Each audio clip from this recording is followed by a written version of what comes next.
working with the ensemble itself for St. Elsewhere. How closely did you work with the actors? Very closely.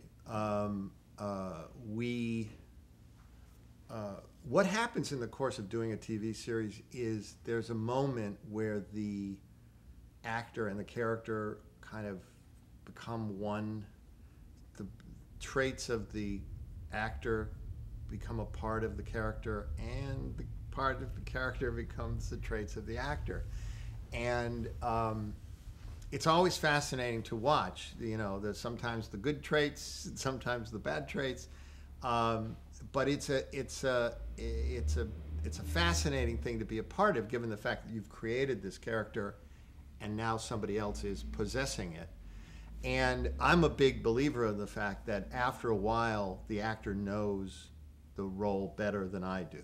That they have to live in the part, and all I have to do is kind of live around the part. And because you're writing so many different characters that one character becomes theirs. So I tend to, over the course of time, listen more and more to the actor and ask their advice. You know, say to them, "Geez, you know, we've been doing the show 5 years or 6 years. Is there anything you want to do that you haven't had a chance to do that we can write toward?" The other thing is that you start to really get them in your ear, and you start to write to their specific rhythms.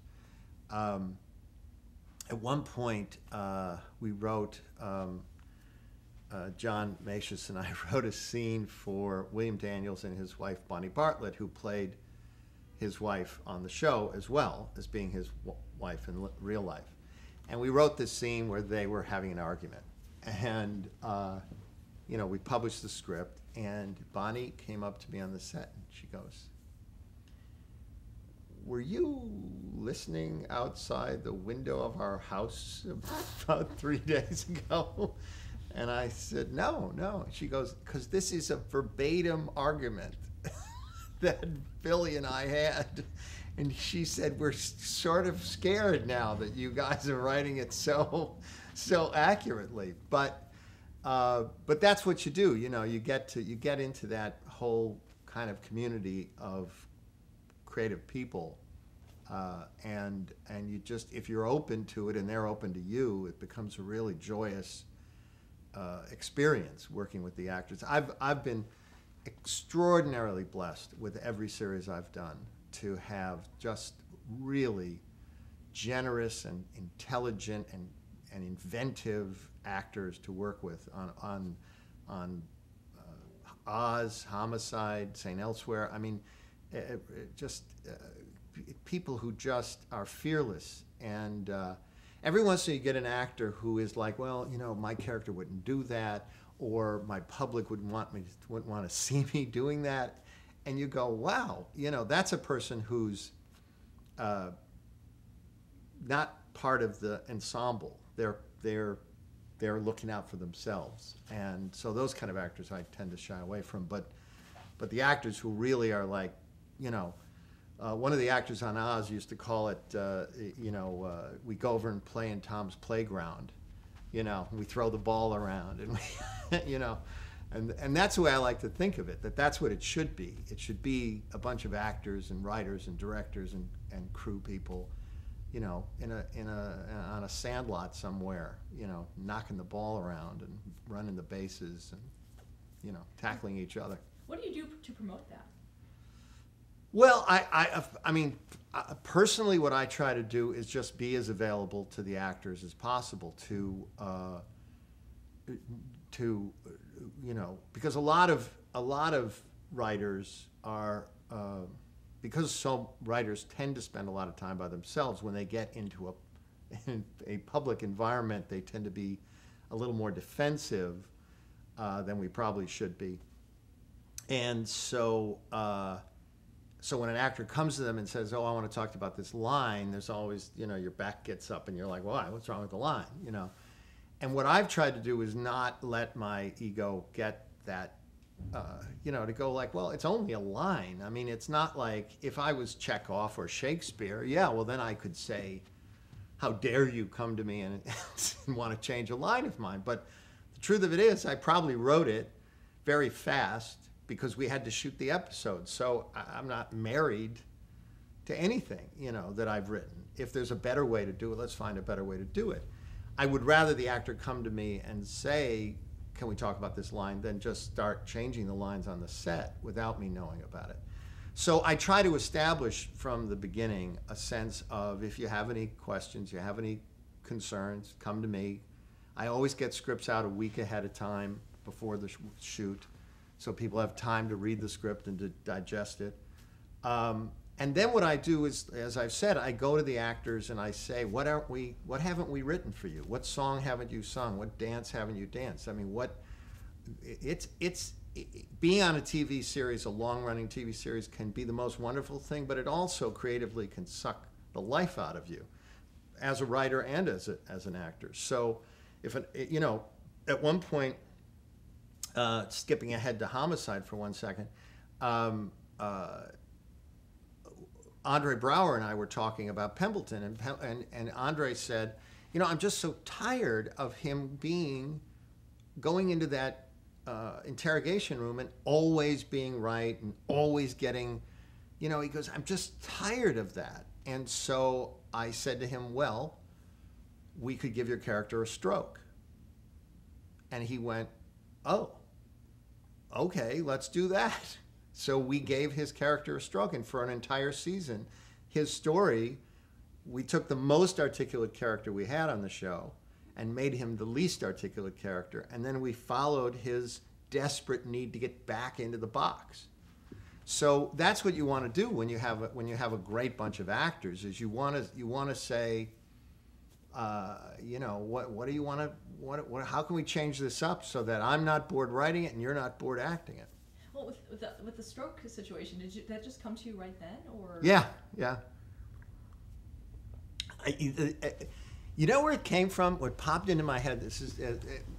It just popped back into my head when they were doing Lou Grant on the MTM lot. Was the first year I was there doing St. Elsewhere, and Nancy Marchand, who played Mrs. Pynchon on Lou Grant, she was the owner. She was kind of the Katharine Graham character, the owner of the newspaper, and she was from Buffalo, so I knew her a little bit. And we were having a conversation on the lot, hanging out on the lot, and just two Buffalo kids. And I said to her, you having fun doing the show? And she said, yeah. The only thing was they gave my character a stroke at the end of a season, and then when I came back, it was like I never had the stroke. And she said, and it always bothered me because I thought it misrepresented the kind of tragedy of having of what you have to do to come back from a stroke. And that always stuck with me. And it's funny the way things stick with you, and then 10, 15, 20 years later, they pop back into your head and you go, wow, we have an opportunity. We could actually do the Mrs. Pynchon's stroke, but really do it, And that's where it came from. So Nancy Marchand is responsible for Pembleton's stroke. Wow. Going back to St. Elsewhere and the ensemble cast, do you want to talk a little about working with the individual actors, starting with Ed Flanders? Well, Ed Flanders was a remarkable, incredibly talented human being. He played Dr. Westfall, who was the kind of father figure, if you will, for all the residents. Strong but fair, blah, blah, blah. But Ed was the kind of actor who could literally play anything you gave him. He could be funny, he could be serious, he could be romantic. And you don't necessarily think of him as a romantic guy, but he had...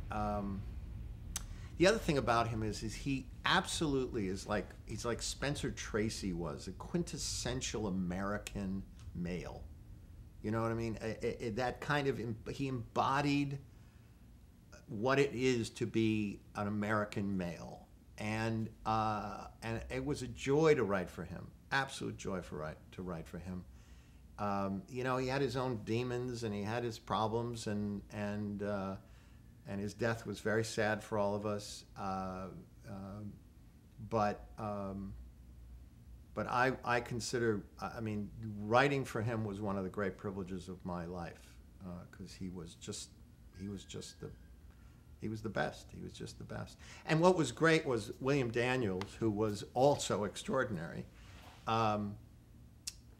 Totally different kinds of actors, but you put them in a scene together, and there was as a writer, you had to do like 50% less work, because they were just, they were just energy sources. These two, positive, negative energy sources, just keeping each other alive in these scenes, and it's like watching two great tennis players, go at each other. So Billy was great. The thing about Billy's character, Dr. Mark Craig, was he was the chief of surgery, and he was misogynistic, racist, misanthropic, whatever negative you can think of. But because he was a great heart surgeon, the audiences loved him. They forgave him everything. He would mistreat the staff. He would mistreat his wife. They didn't care. They loved him, because they thought, if I go to a hospital and I need a heart surgeon, I want that guy. I don't care what his personality is. I want that guy, which was also, I think, a very accurate representation of the kinds of doctors who become heart surgeons, and also the kinds of patients that are so desperate to live that we will take anything. We'll take the meanest person on the planet. But Billy was great. I'll tell you a very quick thing was he would get nominated. He and Ed would get nominated every year for Best Actor for the Emmy. And Ed would win. I think he won the first 2 seasons the show was on. Ed won. And John Macias and I were like, we loved Ed, obviously, but he'd won twice. And we were like, no, we gotta get Billy the award. We gotta get Billy the award. And the minute you try to start to write a award-winning part, it's doomed to failure. So the next season, we wrote him this part, and we thought, oh, he'll win. He didn't win. Tom Selleck won that year. Ed didn't win. They both nominated, Billy and Ed. Tom Selleck won. What was the storyline? You know what? I don't remember it now, but then we figured it out, which was, and we had done this purposely, that Dr. Craig, in the first 3 years of the show, had never said the words "I'm sorry" to anyone. He had never apologized to anyone, even like bumping into somebody's "I'm sorry," never. So we came up with an episode where there was a character who all the residents kept. She was a miserable Mrs. Huffnagel was her name, and she'd come in and she would drive the resident crazy, and they'd give her some medicine and shove her back out the door because they just didn't want to deal with her, and she'd keep coming back, getting sicker and sicker and sicker and sicker and sicker. She eventually dies in the operating table during a heart surgery. Initially, the staff thinks that what killed her was all of the residents giving her different medications to get her out. Cumulatively over time, they were cross-diagnosing and all this stuff, and not really paying attention to what other pills she was on, which again is something that really happens. But anyway, it was then discovered that he had nicked her mitral valve, and he was in fact responsible for Mrs. Huffnagel's death. And at an M&M conference, when they talk about that week's body count, he got up and made a speech and said, "I'm sorry," and then sat down. And that won him the Emmy Award. We broke the code, which was you take a character and you have him have a moment of that character like that, and you have him have a moment of incredible vulnerability. And you have to do it. So we were all very happy that Billy won. Finally, we were off the thing, and I think he won the next year too, or he might have won a year after that. And Bonnie, his wife Bonnie, won for a couple times. So that was fun. A few more with the cast. Ed Begley Jr. Ed Begley was great. You know, his character was originally, there were 4 different interns, residents in the pilot script. And just like one line here, one line there, one line here. And Begley came into audition, and somebody said, man, why don't we just take all those parts and just give all 4 parts, the 4 little parts to Begley, you know. And he came in and was just so wonderfully goofy and just fun, fun in the scene with. He had one scene with William Daniels where, because he was a surgical resident, where William Daniels just ripped him a new asshole, and it was so great, and it was such a fluke. It was not intended by any stretch of the imagination, and we looked at the dailies and we all went, okay, that's going to work. That's great, you know.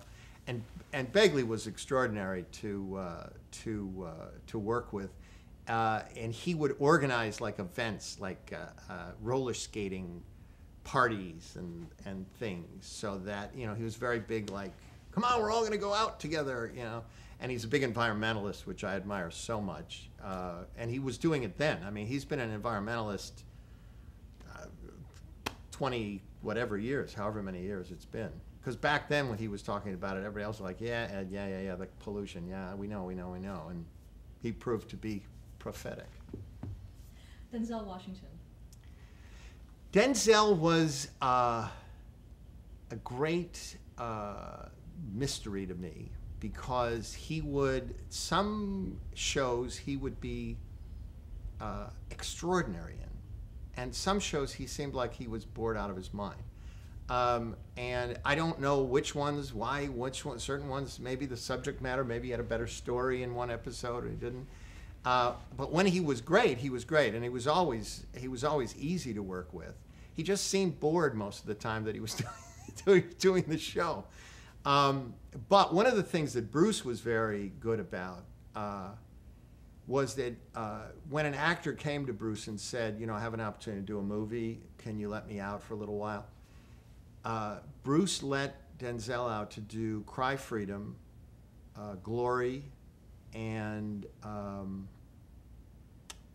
movie, now I'm trying to remember, that Sidney Lumet directed that I can't remember the name of.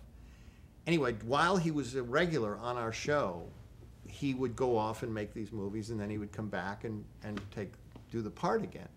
And I think that kept him happy, because he was, you know, he clearly was having a burgeoning film career.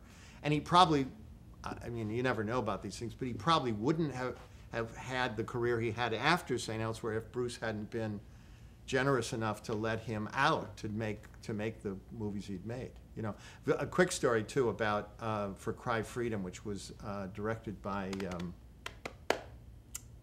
Richard Attenborough, I think. And we got a call, Macias and I got a call from the casting director saying that Sir Richard wanted us to put together a compilation of all of Denzel's funny scenes from the show. So we're like, oh, okay. So, you know, we want to help him get this job. We're like, well, yeah, we'll do it. And we go through the footage and we're looking, funny scene. We put this thing together, and we send it off to England to Sir Richard Attenborough, and he gets the part, and we're all excited. Yay, he got the part. Maybe we helped with the little comedy tape we made. So now we go see Cry Freedom. There wasn't a funny moment entire thing. I mean, we were like going like, what? It was just one of those moments you go like, what was that about? That it was, oh no, we got to see his funny moments. And you go like, okay, you know. And you still don't know? Have no clue, but. Christina Pickles. Christina I had known from New York, and I always loved her. I always thought she was great. She, you know, it was a hard part because I'll be the first to admit, we were, especially early on, we didn't write the women in the show as well as we wrote the men. And I know that must have been frustrating for her. And the premise that Falsey and Brand had come up with is that she had been married like 6 times, and she'd always married Jewish men. And so, again, that was part of the history that was established, so we had to kind of live with that. But we, one of the things we decided to do on the show was every once in a while to have one of our regular characters experience a medical trauma that would make the audience have to kind of step a little closer to it, as opposed to being able to say, well, that's just a character that's on for this week, never going to see again.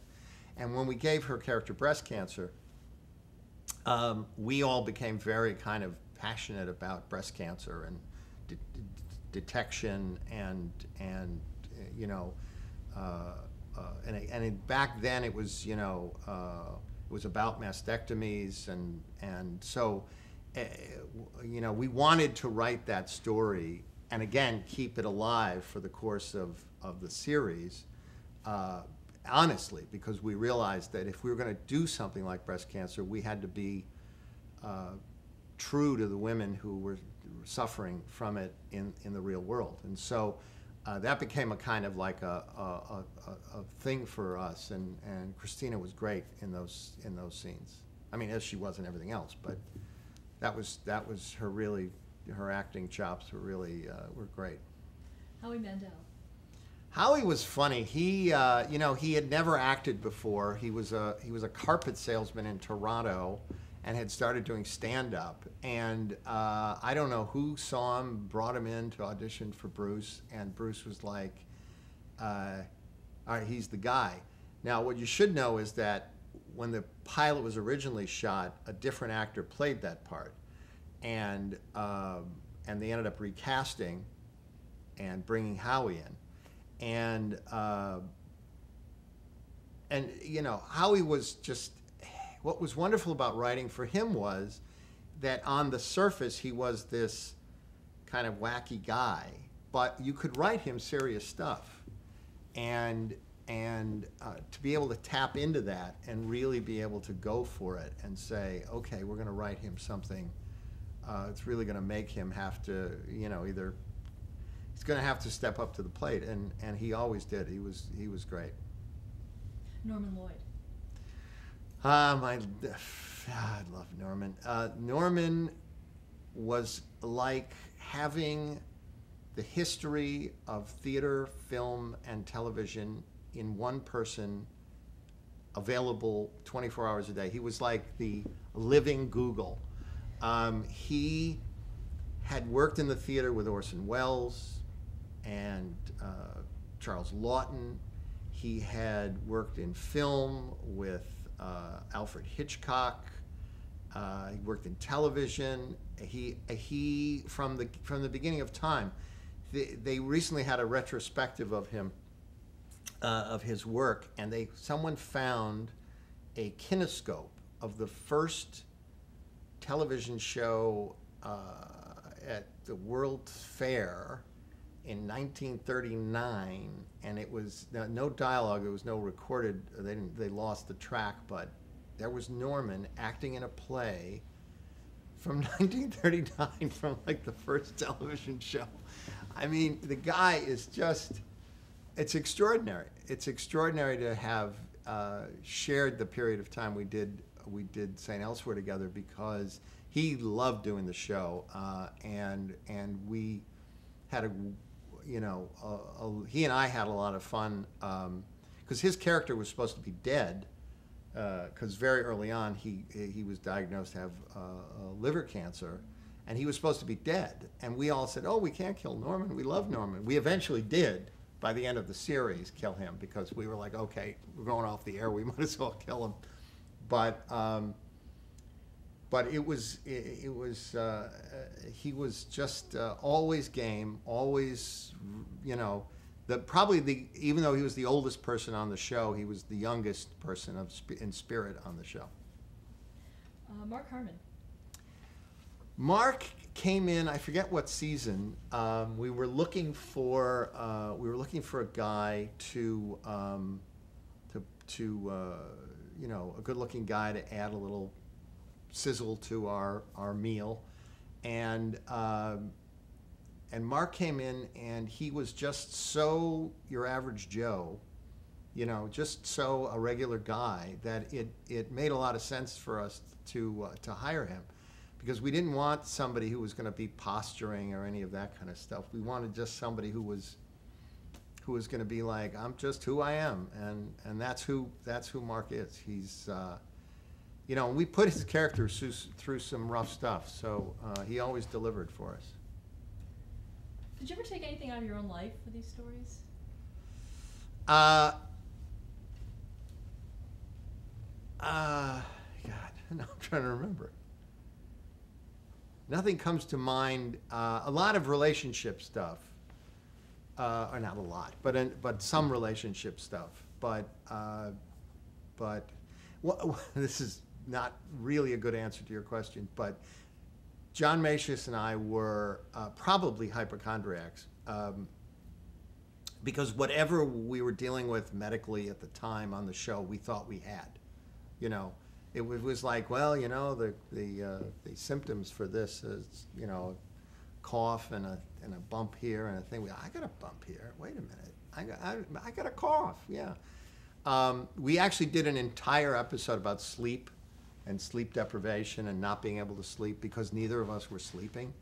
And we were like, why don't we sleep? I can't get to sleep at night. Well, neither can I. Well, we should find out why. And we did all this research about why people sleep, how people sleep, all that stuff. We wrote a whole episode about it. So, so it was more like that than this is autobiographical. This is an autobiographical scene. Oh, wait, well, I did do one episode that after my father passed away, I wrote an episode that was pretty much a tribute to my father. And William Wyndham played my father, and or a character based on my father. And so that was probably the most autobiographical thing I wrote, because it was right after he had died, and I'd just gotten back from the funeral, and I wanted to write about him. And what specifically did you write that made that character your father? Well, a couple of things. One is, I mean, the family was very similar to my family. He was an oarsman. My father was an oarsman his whole life, both as a actual oarsman and as a coach. So it was, and it just, the personality was very much my father's personality, and the idea that he was dying and had to, you know, wanted to make everybody okay about that, you know. So. Did that happen to you also? Yeah, not exactly the exact same circumstances, because my father died very suddenly, but there wasn't, this character died suddenly, but there was kind of an indication that he was potentially ill, so. Do you have a favorite episode of St. Elsewhere? No. No, you know what it is? I think there are moments that I love, but there are no episodes that I don't, you know, I'm too Catholic to have anything, to think anything's perfect. So I can't look at a whole episode and go, that's a perfect episode. But like I said, every once in a while there's like a moment. There was a you know, the scene where Jack Morrison is listening to his wife's heart in the body of a woman who's received the transplant, is a moment that stands out. There's another moment where Bill Daniels' character, after spending all, you know, 5 seasons, 6 seasons talking about his father, what a great surgeon his father was, now he's following his father's footsteps, had a moment where he talked about, it was his, I guess it was his 50th birthday, and his father, we found out for the first time that his father had committed suicide on his 50th birthday. And Dr. Craig said, I don't know what to do tomorrow, because he'd modeled his whole life after his father. There were moments, you know, things like that where you just go, okay, I think we got close to the truth there, so. How did you find out the series was going off the air? Well, we were always going to get canceled. the show was always in danger of being canceled right from the first season to the last. And what happened is NBC was kind of, well, we don't know. We may pick you up. We may not pick you up. We just don't know. And we went to Bruce and we said, look, if they're going to cancel the show, because it looked like they were going to cancel the show, really cancel it this time, we'd really like to end it. You know, we don't want to just fade away. We want to say, end here, chapter 1, chapter 137, this is the end of the story. So we asked him to push them and get the decision out of them. And so the decision was made that it was going to be the end, and we had enough time to write a final episode. Talk about that episode. Well, the final episode of St. Elsewhere, we had, because we always thought we were going to be canceled, we started a list of final episodes that we did through all the years that we were doing the show, and it was a hilarious list. And so when we were finally faced with the fact that it was the last episode, we dragged this list out, and we went to Bruce, and we said, okay, here's our list of things we wanted to do. And he hated all of them. One of them was like Westfall was standing with Morrison, and he confessed to Morrison that he was the second gunman at the grassy knoll in Dallas on November 27th. 1963. And then he pulled out a guy. He said, now that you know, I have to kill you. And he shoots Jack Morrison. Another one was Westfall and Auslander are sitting. They all used to sit and talk at the end of episodes and have these philosophical conversations in Auslander's office. And there was a window behind them when they would talk. And we wanted to do a thing where there was a flash, like a mushroom cloud, and them just going like, what was that? And then the whole screen kind of melting away. So you could see how terrible they were. Anyway, so the one that Bruce said maybe to was this idea of this snow globe. And so so what happens is that there's a shot of the hospital, and then it's snowing, and then it starts to shake. And we come out of that to reveal that the hospital is in this snow globe, and that Tommy Westfall's autistic son, has been staring at this, making up the stories of St. Elsewhere. And so his father's a construction worker, and you know, none of the world that we have spent the last 6-7 years watching is real. It's all been in the imagination of this autistic child. And they say, oh, come into dinner, and he puts the globe up on the top of the TV set and walks away, and that was the end of the show. And so people went nuts. It was pretty much divided. People loved it, but the ones who hated it just wanted us eviscerated. They hated it. What was their reaction? Why did they hate it so much? I think because it said this was all make-believe.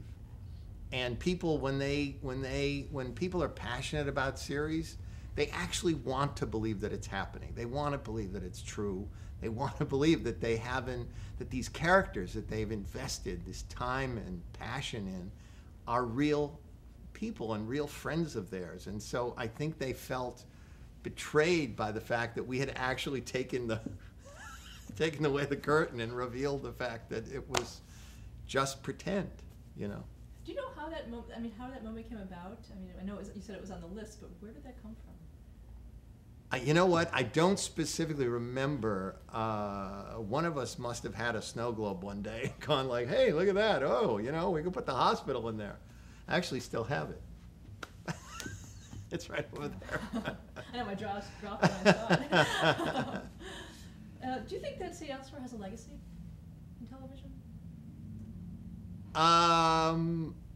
No. I think, I think if St. Elsewhere had a legacy, it's played itself out, if legacies can play themselves out. I think for a while after the show, it was hard to do a medical show back in the old Marcus Welby, Dr. Kildare way. But I think you know, I mean, I think ER and Chicago Hope to a lesser extent kind of took up the torch and moved it forward. But I think if you, I mean, it surprised me when ER went off the air that I would read something that would say, oh, the first television series to really accurately depict life in a hospital. Well, that's what we were, when we went off the air, that's what we got. So it made me start to think that either people's memories are incredibly short, which is true, or it doesn't really matter. It becomes just part of the ether. You know, these shows just kind of fade in the background. I mean, it's good that there are DVDs and stuff like that, but I don't think so. I mean, it obviously has a legacy for me, but in terms of the way I tell stories to this day, and the things that I teach the writers that I work with about what I think is a good story or good character, but I would say the show itself, probably not. I don't know. It's probably terrible of me to say that. I probably just ruined the DVD sales, right? You mentioned about what you learned from the show. What is the most important thing you learned from doing that show? I would say the most important thing I learned from doing St. Elsewhere was if you're going to tell a story, tell it as honestly as possible. Knowing that it's television and it's going through a camera lens, so it's never actually going to be real, but that you have an obligation as a storyteller to tell the whole story and not just, you know, not just preach or not just simplify. So much of what's terrible about television dramas is when they simplify everything. You know, there's this, you know, in television, guest character, has an alcohol problem, and in 43 minutes or 46 minutes, they realize that they should stop being alcoholics, and their lives are changed forever. Well, I know a lot of people who are in recovery who fight it every single day of their lives, and I think it's a dishonor to them to make it seem so easy that it can all be kind of fixed in 43 minutes. So I think what I learned from St. Elsewhere was not to simplify, to let the complexity of life be a part of the ongoing texture of the series. Good answer. Now, you were also one of the last sort of graduates of MTM school. Can you talk a little about the legacy of MTM itself?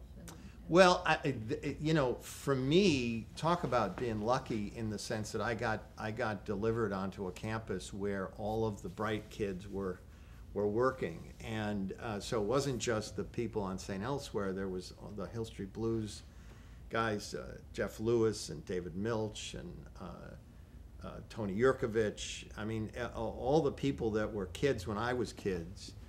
You know, like Bochco and Paltrow, even though they weren't that much older than us, were like grand old men. You know, we were all like scrappy little, you know, teenagers. But you had all those comedy people that were so smart, you know, doing Mary Tyler Moore and doing Bob Newhart and WKRP and so, you know, Alan Burns and I mean Jimmy Burrows. I mean, it was an extraordinary place just to be, and I think that what Grant created was an environment where writers were respected in a way that they had probably never been respected before in Hollywood, and maybe haven't since, or to any consistency. And so that, I think, is the ultimate legacy of MTM, which is, you know, letting talented people do what they do and staying out of their way. So St. Elsewhere ended in 1988. Yes. What were your plans? Well, I had moved back to New York, even though I was still working on the show. I had moved back to New York, and I kept telling everybody I was going to go go to Italy and write epic poems, you know, O Ulysses, you know, something like that. Because I didn't really, it wasn't like I was desperate to do another television series. But I wasn't really sure what I wanted to do. And again, MTM was very generous with me. They gave me a development deal, and they said, well, take a year and figure it out. And, you know, write something for us, write a pilot or something.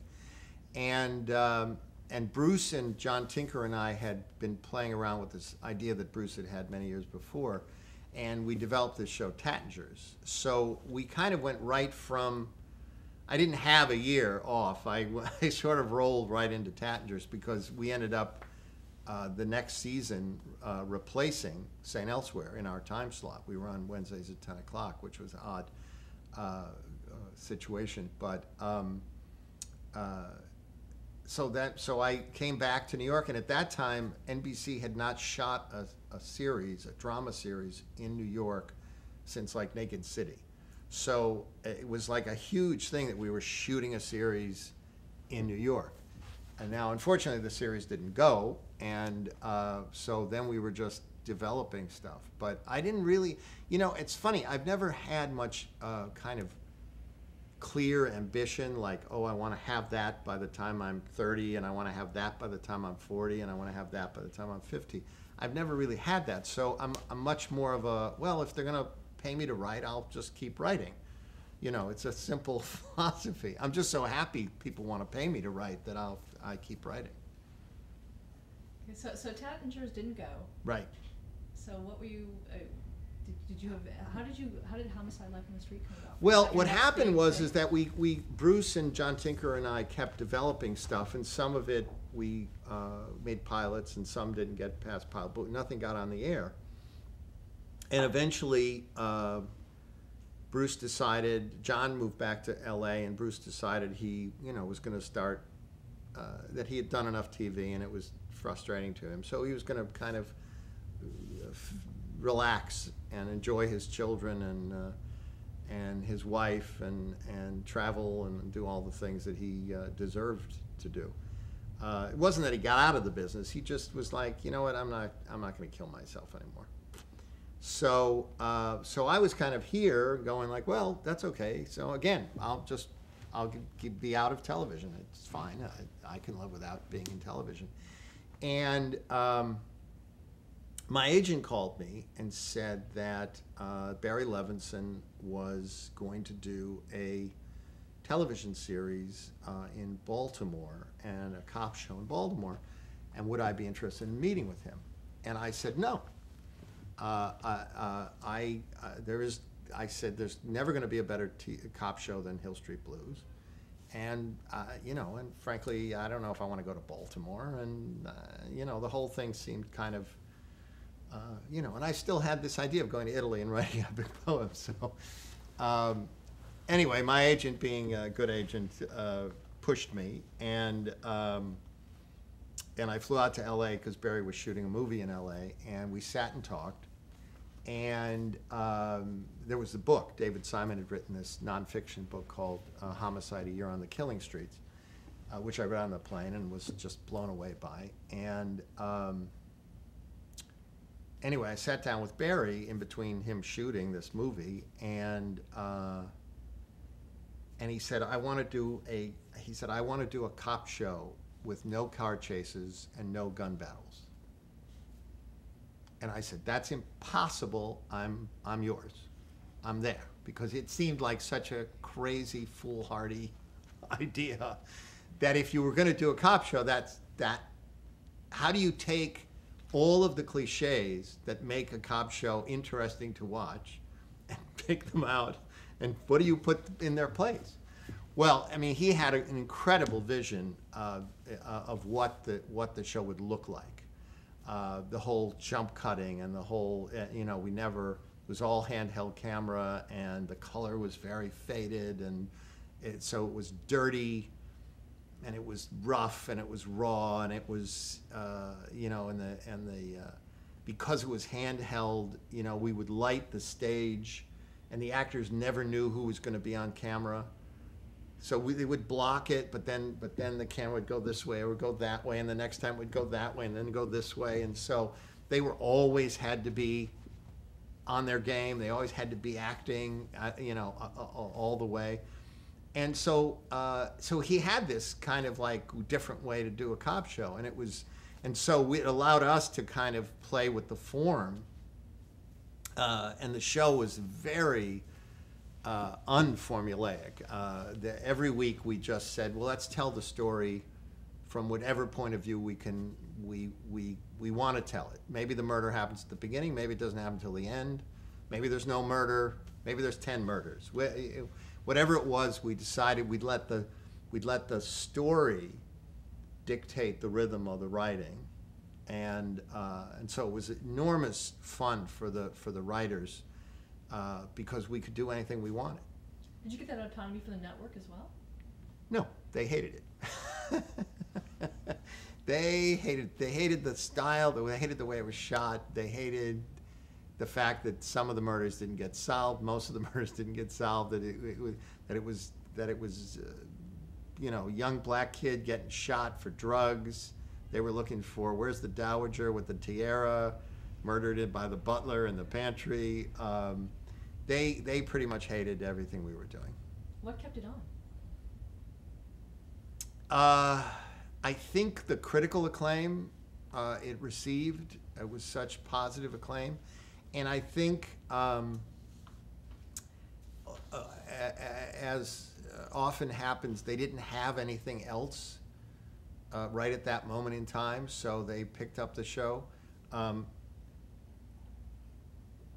I'll tell you a story, and this is probably one that should wait 25 years to be told, but screw it.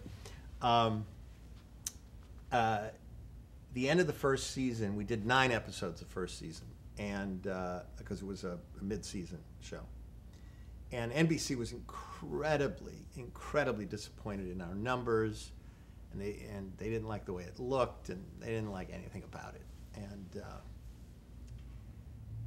so I fly out to LA for a meeting. Barry Levinson, me, Warren Littlefield, who was president of NBC, and Don Ohlmeyer, who had just been made whatever title he had. I didn't know. I knew Warren really well because he was there during the end of St. Elsewhere, but I didn't know Don at all. So we go to this meeting in Burbank at the NBC offices in Burbank, and it's like a long table.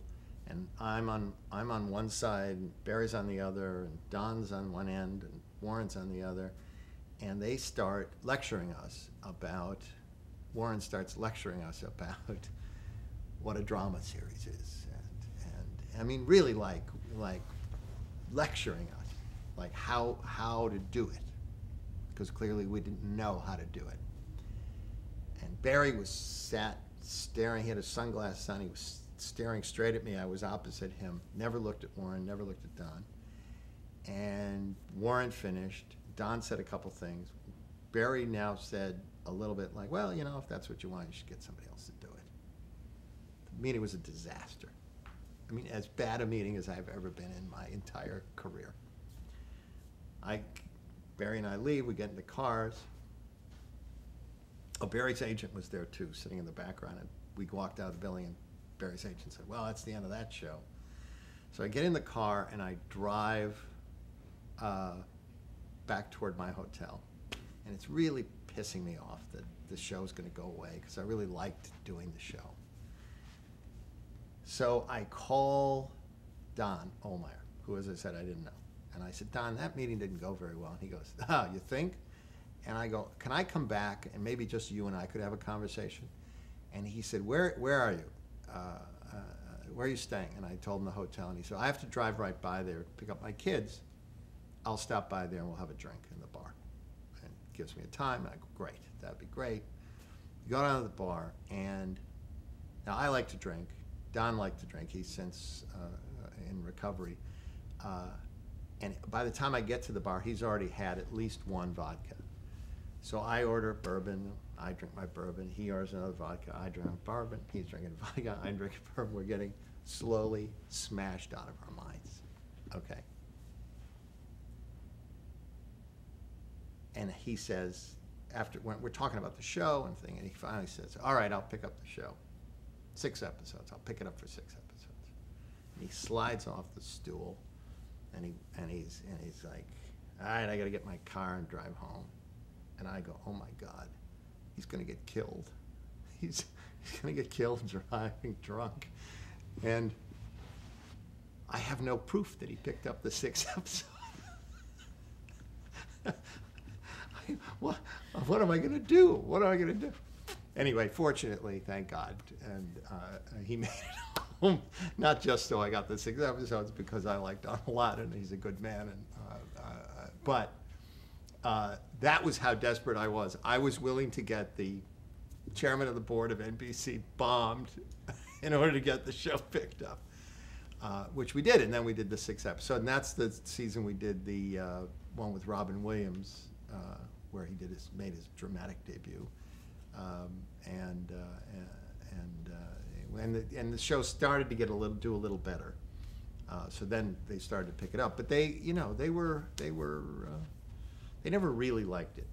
Don liked it. Don was one of the few network executives who would call me the Monday because they moved us to Fridays, the Monday after the show aired, and talk to me about having watched it on the air. Now, not many executives watch their shows on the air. What kind of things would he tell you? He would say things like, that last scene, if you'd just hung on Pembleton a little longer, it might have had a little more of emotional kick to it, things like that. So, but I was impressed the fact that he actually even watched the goddamn thing. So. Oh, you mentioned Robin Williams as having helped keep the show alive. How did that come about that he was? Well, obviously he and Barry had a long-time relationship, having worked together, and Mark Johnson, actually, who was Barry's film producing partner at the time, was also. He actually came to Baltimore with Robin and hung out with Robin to just make Robin feel, like he had a friend there. So that's how it happened. They just, friends called friends and said, "Would you come and do it?" And I think Robin's the kind of actor that's always looking to try something different, so. Talk about the city of Baltimore itself and filming in it, as well as the role it actually played in the drama. Well, I can't emphasize enough how important shooting the series in Baltimore was. It truly became a character on the show, and all of the writers, it truly became a character on the show. All of the writers, oh shoot, you want to stop it?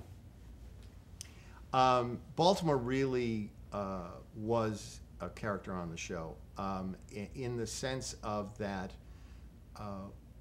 all the writers moved to Baltimore, and that was something I insisted on, that people, if you're going to write about the town, you had to live in the town, you had to eat the food people in Baltimore ate, you had to drive down the streets people in Baltimore drive down, and also to get an overall sense of the rhythm of the city, which is Baltimore's unique. It's either the most northern southern city or the most southern northern city, but it's very much, it has this dichotomy of being a northern and southern city at the same time.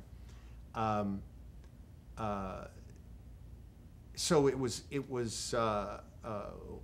what also happened is that the city was so thrilled that we were there, because we brought an enormous amount of income to the city, that they would let us shoot wherever they want. They would, if we needed to shut down a block, they would shut down 12 blocks around us.